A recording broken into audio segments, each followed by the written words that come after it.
Hey Josh, how's it going? Unbelievable. How are you? Good, thanks. We were just talking before about how we're at home and our kids are, in a room somewhere else, and we're gonna we're gonna get this I done. said that door's locked right there, so I can't guarantee they won't knock on the door, but it's locked, so at least they can't come in. Yeah. We'll take it 1 minute at a time. Yep. It's really wonderful to chat with you. I've written about your business several times in the past, but I think that you actually, your business has such an interesting model and one that's quite unique. There's been a lot of talk about, the sharing economy and how big the resale market is. But StockX is actually a little bit different, in its entire model from other resale brands that you might have heard of. Those of you out there. So Josh, why don't you talk us through what makes your business model unique? Sure. Thanks. So, look, most people probably know StockX from sneakers. And I'm sitting here in my sneaker room, and you can see part of it. We try to give a diverse angle there. And we have become the largest marketplace in the world for sneakers, for the resale market. We also sell streetwear and watches, handbags, trading cards, collectibles. So we're Handbags. uh, so we're an evolution of eBay, right? All we do is connect buyers and sellers who want to buy or sell any of these products. We're just a platform to do that. But the unique part about StockX and why it's called StockX is that we've taken how the stock market works. We've taken how the stock market connects buyers and sellers and applied that to consumer goods. And there's a lot to that, and there's a lot of nuance to that, and frankly, there's a lot of data that underpins that. But the really core of that is that interaction between a buyer and a seller on StockX is focused on getting to a true market price, right? When you buy a share of Nike stock on the New York Stock Exchange, you never worry that you're going to get ripped off or that someone bought a share of Nike stock cheaper on Amazon. And like that is the official marketplace. That is the place where you get that true market price, and everything of how the stock market works goes into making that transaction happen. And so that's the core to this. And so the reason why it's really different is you're going to get that true price. It's also going to be, by the way, going to be an authentic product that we physically authenticate. And so that marketplace becomes a lot more efficient. And at the highest level, and this will get into sort of everything else we'll talk about, the highest level, it's just about access, right? You know, at the New York Stock Exchange, you can always get a share of Nike stock, or you can always sell a share of Nike stock. And that's really what StockX is about. It's about leveraging that model to create access for consumers. Yeah, I mean, it's definitely true that when you're on a site and in my case, it would be handbags. If you're trying to buy a handbag, it's clear that you don't have that much information about what that bag is worth, right? And so you're acting in that moment out of a lot of emotion and a desire to bid up or outbid other people who might be bidding for it. And that's not the approach that you've taken. So how do you get the data to determine the value of any one shoe, given how many shoes, how many handbags there are out there?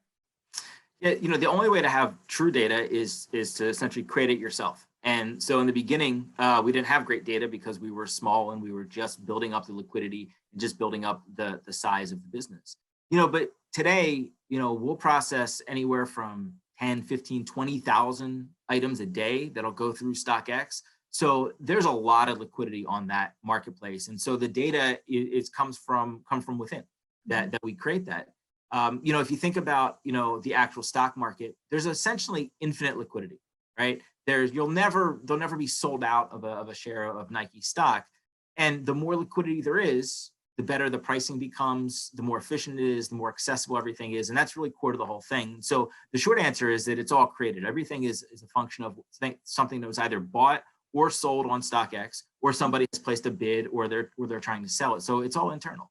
Yeah. So I want to talk a little bit about how the crisis that we're seeing right now is affecting, a lot retail in general, and the way that we buy things. But I think what's really interesting is that there were a lot of interesting trends that were happening in the world of retail and in the world of fashion, and the business of fashion before the coronavirus arrived. And we're seeing how the coronavirus is kind of accelerating or sort of like disrupting a path that was already sort of like in motion. But there was this massive rise in resale, over the last couple of years. And you started your business in 2016, sort of right, as that was happening. What is going on there? I mean, why did you decide to start a business in the world of resale? And why do you think that the world is now coming around to this kind of model of resale? What's driving that? Yeah, it's when we started this business in early 2016, we launched in February of 2016. We estimated that the size of the sneaker resale market was about $2 billion, and the size of the global resale market to be about maybe 4, 5, 6 billion, somewhere like that. Kind of a big asterisk for China, but somewhere in that ballpark. The global retail sneaker market is 100 billion. And that's a fact. And we know that from sales from Nike and Adidas and everywhere else. And at the time, we looked at those two things as very distinct. Today, we look at it as one market that's $106 billion, because that consumer no longer cares where that product came from. The product, they no longer care whether they buy it from Nike or they buy it from StockX or they buy it from their friend or they buy it from Foot Locker. They just want the product. And so one of those trends, and we talk about convergence, is a convergence of retail and resale, and start to blur that line between what is retail and what is resale. And by the way, that's been the hypothesis of StockX from the very beginning, because that's the hypothesis and the reality of the actual stock market, right? In the actual stock market, there is no retail price for Nike stock or resale price. There's just market price. And that's all that anyone cares about. So that's the first major convergence as we've seen that. But the second is the convergence of all of these tangential industries that are all around this consumer, these products. And it can be sneakers, streetwear, fashion, bags. You have this world where this used to be very distinct. And frankly, when we started StockX, and I was the sneaker guy and that we were a sneaker company, I thought whenever we got to the point that we were in bags, that we were in fashion, there'd be someone else here instead of me talking about that. But the reality is, we used to go to Paris Fashion Week, and then we go to NBA All-Star Weekend, and then we go to Super Bowl, and then we go to South by, and it's all the same people and the same companies and the same products, right? The center thing might be a little bit different. It used to be completely separate, but Paris Fashion Week, which was the second to last event I got to go to before the world stopped. I mean, that was all the sneaker brands, all the streetwear brands, all of that world was there. And so the second major convergence is just the convergence of products and industries. And that's really, we kind of look at it, StockX as this, we no longer even know how to define that industry, but it's all the products that we sell because these are all the products that people want. Yeah, it's interesting. The simple categorizations that had sort of worked before don't seem to work anymore. And that's probably, that's partly because, the world has casualized, and the idea of, what a valuable item is, what a luxury product is, has changed. And also I think there's been a sort of a rebranding, thanks in part to brands like yours, of the concept of resale. And I think that has changed who buys it, right? I think in the past, there was this idea that there was like the eBay customer, and then there was like the customer who bought directly from the luxury brand. And now I think, smart people just want to buy a good product at the best possible price, right? And so it all of that has sort of changed. And so it's interesting because that was all happening. And then we have, the coronavirus crisis, which it feels like we've been here for 3 years, but it only started a month ago. So, last week, Census Bureau data came out that said that fashion spending on clothing and accessories and shoes had gone down by 50% in the month of March. Which is an incredible decline. And, it's going to totally reshape the entire world of fashion. But, in a strange way, for idiosyncratic reasons, your brand has been, a little bit unscathed, right, by all of this. Would you agree? Yeah, let me ask you this, that stat around 50%, does that include both online and offline? Yeah. Yeah. Right. Okay. So a lot of it was a larger proportion of it was in brick and mortar stores for obvious reasons, right? Right. Where that went to zero overnight, basically. I don't know what the last sort of macro trends were, but I think last year the total online percentage of retail was still only about 25%, right? That we think of online being this sort of ubiquitous part of the retail economy, but there's still so much of brick and mortar. So for brick and mortar to go to zero overnight and there still only be a 50% drop actually makes sense, right? Actually feels like it hasn't dropped nearly as much as it could have. And StockX is a good example of that. Look, we're not completely immune to this because, at the end of the day, the products that we sell are not necessities. We are not selling food. We are not, it's sneakers, it's Louis Vuitton bags, it's Supreme products, but we're 100% online. We have always focused on just accessibility and making it easy for people to buy these products, right? You mentioned the difference before. We used to think of this eBay buyer. Resale used to be a dirty word. Resale used to be a separate category, but the reality was there was so much more work that went into trying to buy something on eBay or trying to buy a pair of sneakers on Craigslist or in Facebook groups or all these different places, where our goal was always just to make it easy, just to make it accessible. And so for us, when we now moved into this post-COVID world, it's still just as easy to buy or sell anything here. And particularly if you are somebody that needed money quickly, it's probably as easy to sell a pair of shoes on StockX as anywhere in the world, because it's the same idea of selling a share of Nike stock, right? When you want to sell a share of stock, you don't list it for sale and take a picture of it and write a description and hope someone comes and buys it. No, you just go to the market and Nike's trading at $70 and you can sell it at $70 whenever you want.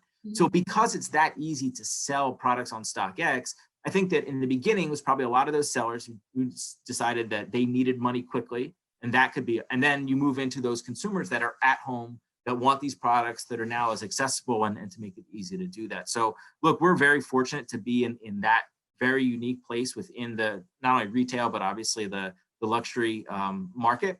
And we'll see how that continues.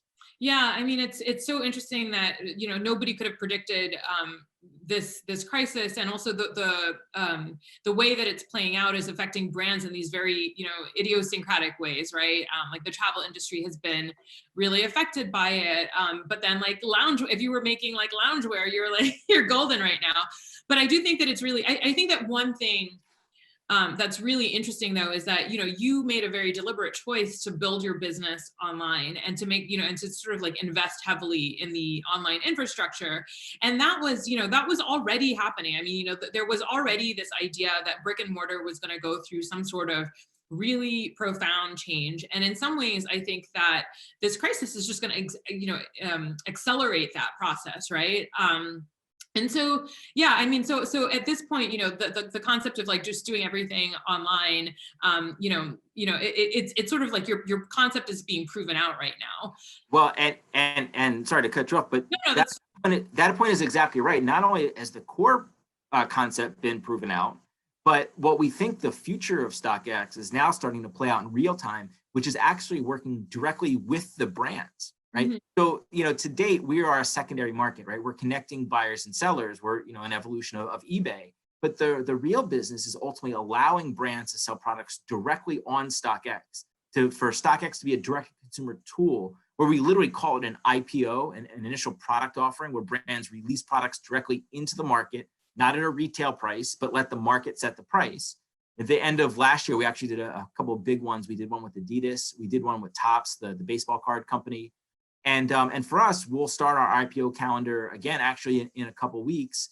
And a lot of this stuff was already planned, and we'll continue IPOs through the rest of this year. But the number of those conversations that have been expedited, that have picked back up, that have really been rejuvenated by the COVID situation, as you have these brands that maybe were selling products through brick and mortar. Now they're all looking for additional channels to do that. And with StockX being 100% digital, but also now being the market leader for certain of these product categories, and combined with what we think is the future of the business, these IPOs, that is really, really the focus. And for me personally, what I spend a lot of my time doing these days. Yeah, and I also think that there's another thing that you mentioned about your business model that sort of insulates it from economic crises, right? And that is that you have a whole market of sellers and you have a market of buyers, and they could be the same people, but maybe not necessarily at the same moment, right? So if you happen to need cash on hand, you're going to be doing all kinds of things now, like thinking about your spending, you're going to do whatever, but you might be clearing out your closet. That might be one way to raise money very quickly, right? And then there's a whole other group of people in the economy now who, as you said, are just like at home and they're scrolling. These are not the same people right now. And so there's some, you're catering to two different sort of audiences, but that might flip in a little while, right? Like, I mean, who knows like how the economy changes. The point is that you have a very fluid and flexible system, which means that you're probably always going to have a buyer and a seller, right? Yeah, well, most of our buyers, there's some 80-20 rule that accounts for the majority of the sales. You have power buyers like you would in any e-commerce marketplace. But, in our, there's this perception that that these are just, these sort of like one-off resellers, that the kid that's waiting in line. But a lot of these are sophisticated businesses, and this is how people pay their bills and how they put their food on the table for their children. Or how they fund their education or whatever that might be. And so their goal is still to continue doing that. So the market might change, prices may go down, but they can then adjust their prices. They're still going to be able to sell that. And then because they are businesses, because they are in this industry, if the prices move so far in one direction, that seller becomes a buyer. And then they switch and say, okay, well, now I have the opportunity to buy this now and to start speculating that I'll be able to sell it more when the economy comes back or when the market moves. But the whole prices on StockX have moved down, but only like tiny bit. In fact, I think it's like only about 3 or 4% on whole. And that it changes various. I mean, a lot of the really hot stuff right before COVID, like the Jordan 5 Off-White, the last one that Virgil had debuted. I mean, that thing has still been skyrocketing straight up. So, it's all supply and demand. And in a lot of cases, that demand is still powerful enough to power through all of this. Totally. So I'm going to ask you one more question, and then we're going to go to some questions because they're coming through. But yeah, I guess it's really hard. I mean, this has been such an unpredictable situation, and it's really hard to predict the future. But do you have any predictions about how consumer behavior may change over the next couple of months, and and eventually, I don't know when COVID is going to be out of our lives, but whether that's 6 months or a year from now, what do you anticipate about how things are going to be for brands and retailers and consumers after all of this? Yeah. Well, look, I mean, I'm certainly not an economist. I can't pronounce it. We're certainly not an economist. So I don't think any of us can really predict or know, how wide this is going to be and how much it's going to affect the global and the U.S. economy. Mm-hmm. But all the things we've talked about, they continue to be no matter what, they continue to converge.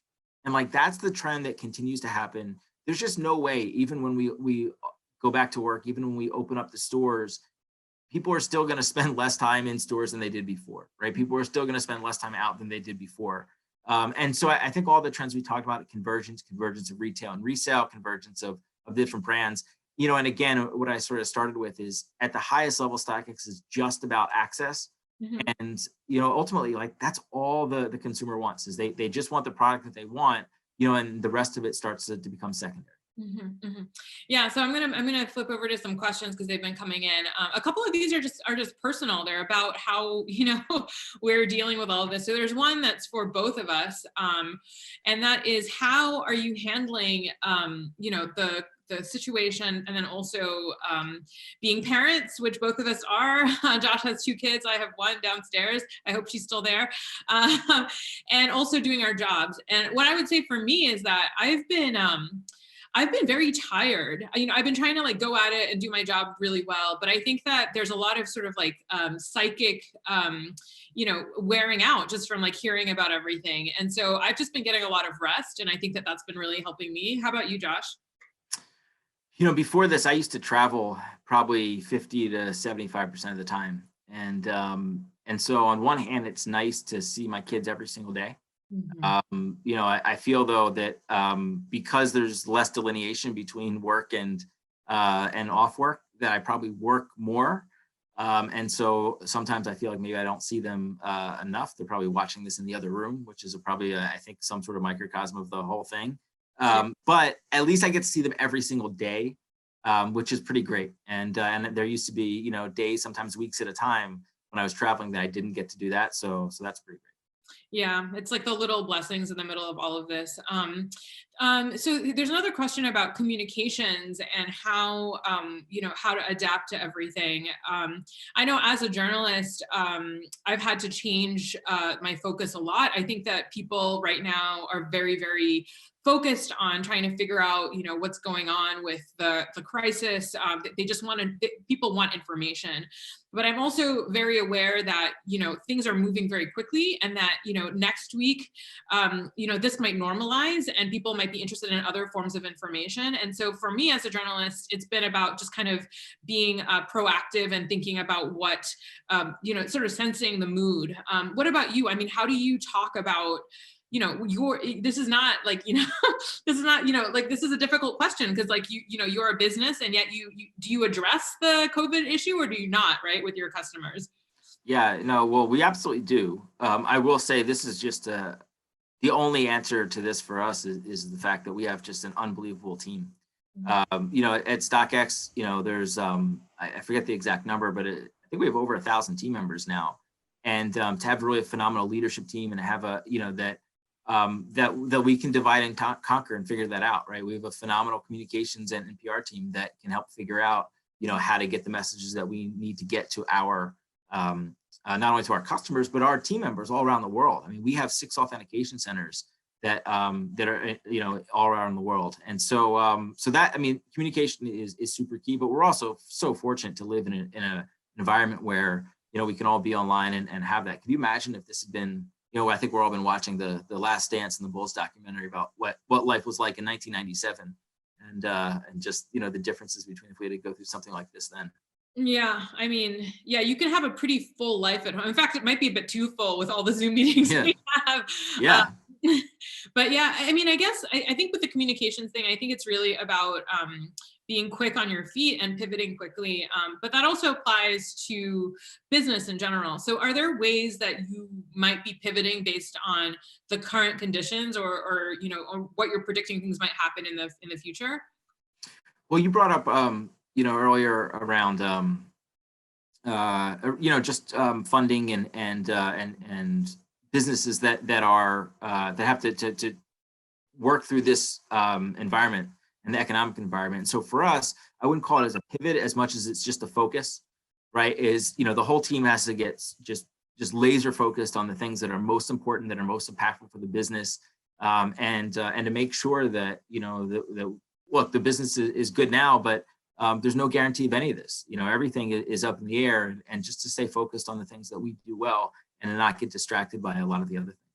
Yeah, I mean, I think what's been clear to me is that, there were many businesses that were doing really well before all of this. And just because of the circumstances that nobody could predict, things just went badly for them, right, over the last month. And who knows how things are going to continue evolving. This is like a fast moving thing. And so as a business leader, I guess you just have to keep doing the things you're doing well.